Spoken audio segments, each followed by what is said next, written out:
हाय दोस्तों, मैं हूँ फाल्गुनी गज्जर और मेरी चैनल भाविशा 9 पे आप सभी का हार्दिक स्वागत है।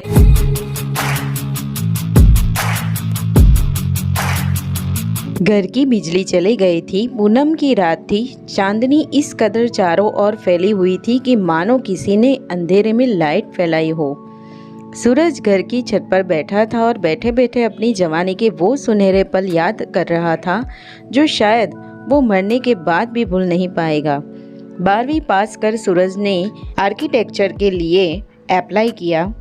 वो उसमें बहुत अच्छे नंबर से पास भी हुआ। उसे अच्छी नौकरी भी मिली। वह बहुत मेहनत से अपना काम करता था।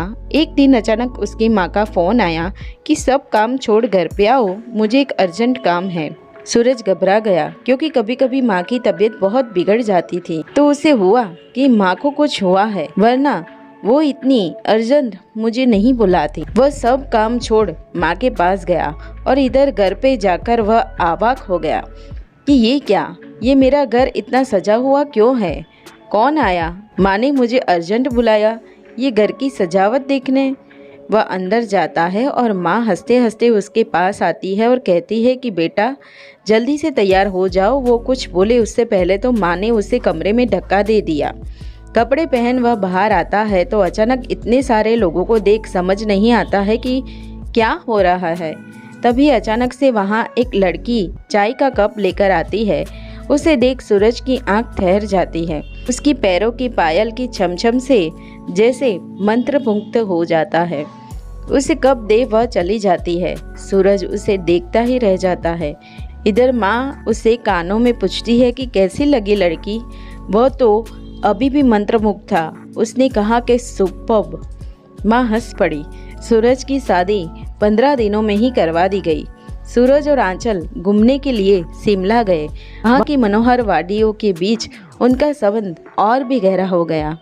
एक बार होटल की बालकनी में बैठे बैठे सूरज आंचल से पूछ रहा था कि कितना प्यार करती हूँ मुझसे। तब आंचल ने सूरज से कहा कि हर समय सुख या दुख अगर तुम्हारे साथ न रही तो कहना, इतना प्यार करती हूँ। दोनों शिमला से वापस आ गए। एक दिन काम के लिए सूरज गया, मगर 5वीं मंजिल अचानक से गिर पड़ी। वहाँ सूरज दब गया। सूरज के दोनों पैर दब चुके थे। एम्बुलेंस बुलाई गई। सूरज को अस्पताल ले जाया गया। उसमें उसकी दोनों पैर को काट लिया गया। आंचल को जब इस बात का पता चला वह बहुत रोई, मगर उसने सूरज की हिम्मत बढ़ाई। मैं तुम्हारे साथ हूँ, मैं तुम्हारी शक्ति बनूंगी। और सही में उसने कही हर बात उसने निभाई। दुख में उसके साथ भी रही और शक्ति भी बढ़ाई। आंचल 12वीं तक ही पढ़ी थी। उसने घर पे ट्यूशन करवाना शुरू किया। उसकी सरल पद्धति से सिखाने की वजह से बहुत सारे बच्चे उसके साथ जुड़ गए। सुबह से लेकर शाम उसके ट्यूशन चलते रहते थे। उसने घर का सारा खर्चा अपने पर उठा लिया। सूरज यह देख खुश तो होता, मगर अपनी हालत पर दुखी भी होता। इस बात का पता आंचल को चल चुका था। वह सूरज को दिमाग से भी अपाहिज नहीं बनाना चाहती थी। बस इसी कारण से एक दिन सूरज को एक पेन और कॉपी देकर बोली, सूरज आपको लिखना बहुत पसंद है ना? प्लीज़ आप कुछ लिखिए। हमारे ट्यूशन में आने वाली एक लड़की के पिता प्रकाशक हैं। अगर आपकी कहानी उसको पसंद आ गई तो वह अपने किताब और अखबारों में आपकी कहानी छपवाएंगे। सूरज मान गया और उसने लिखना शुरू किया। प्रकाशक को उसकी कहानी बहुत पसंद आई। उन्होंने यह कहानी अपने अखबार में छपवाई। उनकी लिखी हुई कहानी लोगों को बहुत पसंद आई।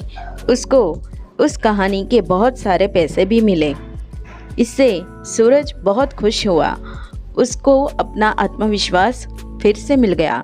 सही में आंचल सूरज की सुख दुख की साथी भी नहीं, बल्कि उसकी शक्ति भी बनी। दोस्तों, प्यार इसी का ही तो नाम है कि जब कभी दुख आए तो अपने साथी की हिम्मत बढ़ाए। दोस्तों, कहानी पसंद आई हो तो please subscribe my channel. Bye. जय श्री कृष्ण।